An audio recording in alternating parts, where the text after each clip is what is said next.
Hi guys! Today we are going to revisit one of my most popular videos, and that is the fabric rinse dupe. It's known as Downy Rinse and Refresh. Tide also has their own version called Clean Boost. But I had some special requests regarding scaling up the size of the recipe and then possible substitutions. So we will get into both of those today. First, we will tackle scaling up the quantity. Now, in my first video, I made a 1 cup batch and everything worked fine for 1 cup. But I found that scaling up isn't exactly a linear thing. And if you aren't careful, some of the ingredients can fall out of solution and you'll get granules in the bottom.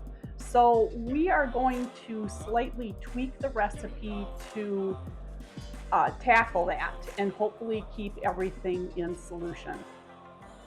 So I am going to make a 48-ounce batch. It's enough to fill this large empty container that I have.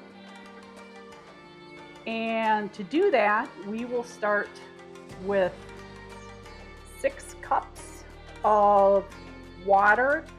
And this is already warmed up in the microwave. Now, one of the things you need to use is distilled water, if at all possible. And using distilled water will help everything stay in solution more, and it also extends the life of the product. So especially if you're going to go beyond about a month or so, you do want to make the effort to use distilled water. We will be using 1/2 cup of sodium citrate,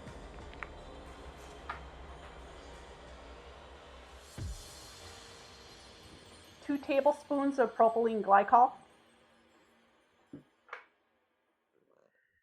some essential oil. I have lavender essential oil here, but you can use whatever floats your boat.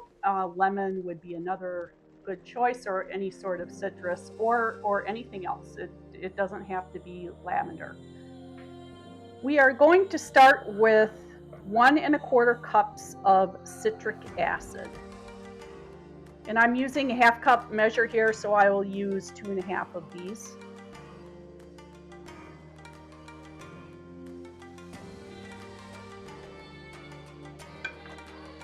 I am going to stir to dissolve before I add anything else.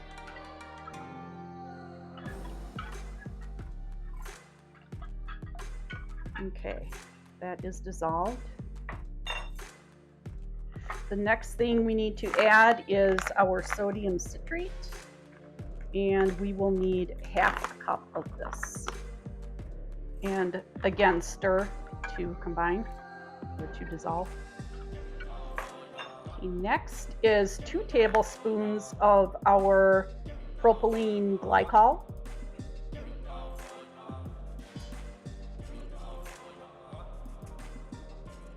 And about 4 milliliters of your essential oil if you're using it.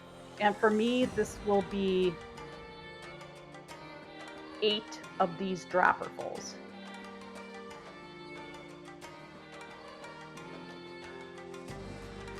Okay, again, I'm going to mix thoroughly here. Okay, everything is nicely in solution. You can see that the mixture has become clear, and I don't see any granules or feel any granules in the bottom as I'm stirring this. Okay, so let's put this in our container.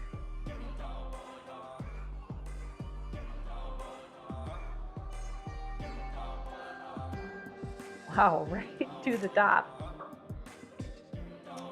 Here is the final product. You can see that it's absolutely clear. There is no product in the bottom, and everything is dissolved in solution.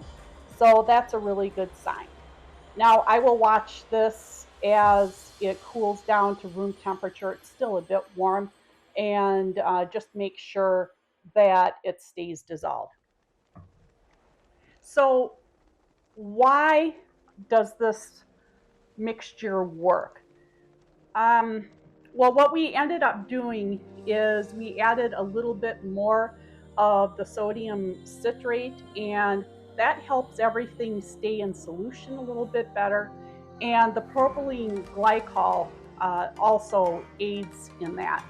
And using distilled water is also a third agent to keep all of our ingredients dissolved. So it was sort of a three-pronged approach to this new scaled up version.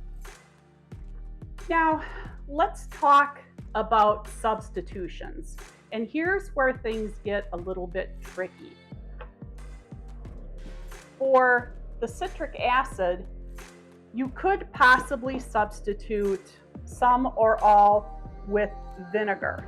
However, vinegar has a strong smell, and the acidity in this can affect the dissolvability of the rest of the ingredients. So it's something that if you're going to try it, you might have to play around with it and see what ratio works best. Substitution for the sodium citrate. You could try using trisodium citrate. Now, I went on Amazon to try and find the trisodium citrate, and I couldn't.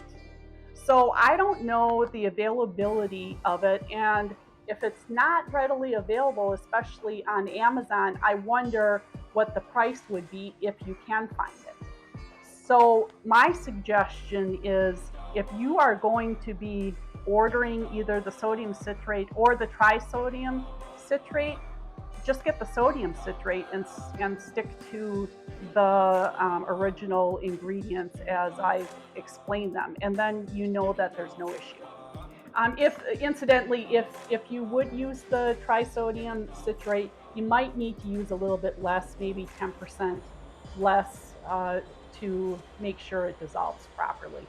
Propylene glycol. You can possibly use glycerin.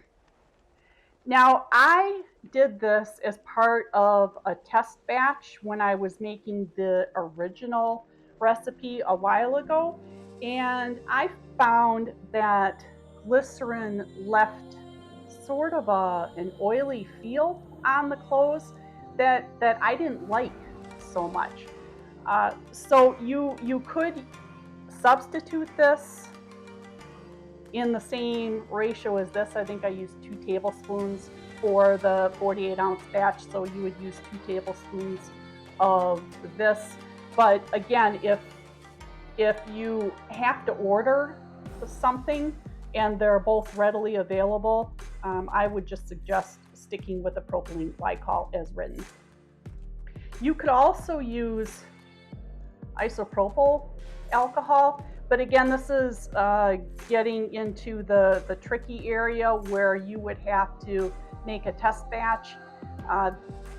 Alcohol has a really strong smell, and you might want to start with just a little bit. Maybe start with a tablespoon or a tablespoon and a half and see how it works for you if you want to try this substitution.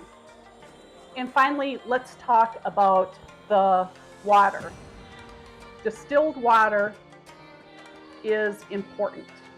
Not only does it aid in the dissolvability of the ingredients, but it also extends the shelf life of the product. Especially if you plan to hold the product for more than a month.